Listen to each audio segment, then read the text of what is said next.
Hi again then guys, and welcome to another installment of Quattroporte on Forza Horizon 3. This is a review series for the sedans or saloons, in other words four-door executive cars, older and newer, that are featured in the game, and also to compare them to each other to see how do they stack up, which one is worth buying more than another, that kind of thing. Now this particular car is a very obvious choice for being a popular super saloon. It's the BMW M5, which has been brilliant for pretty much every generation that it's ever had. As I've said before, my personal favourite M5 is the original, the E28, but I do also really like the V10 engine model, the E60.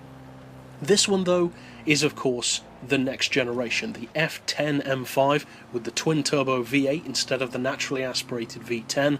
The visuals are a little bit more understated actually on this particular M5 than some of the previous ones. Personally, I'm not a huge fan of that, but a lot of people are. So the question is, how does this car, which is, it has to be said, already very quick, stack up against the other saloons? Well, let's find out.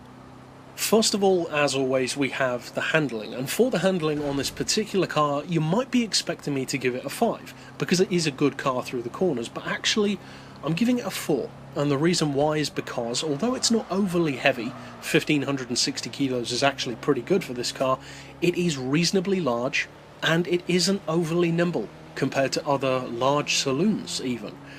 That's going to hurt the car. The handling isn't bad by any means, but it's a little bit tail happy. It's not quite as manoeuvrable as I would like, certainly not as sharp as the V10 generation. It's not as manoeuvrable as the E28 or even the E34, which are the older models, but it's not bad, of course not. I'm still giving it a 4 out of 5 after all. As far as acceleration goes, I am giving it a full 5 though, because it's great. In stock form it's faster than the V10 was. Tuned, it's one of the quickest saloons in the game, so of course I'm going to give it the full 5. Likewise for top end speed, no surprises there. I am once again giving it that maximum 5 out of 5. In a straight line, there are very few saloons or sedans which can genuinely leave this car in the dust.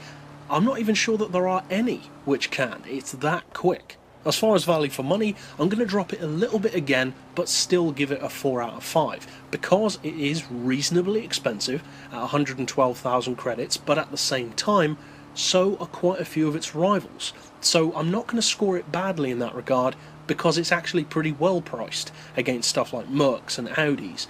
However, 112 grand is still a lot of cash, and that puts it way above many other sedans which can be made to be as quick, or at least close to it, with tuning.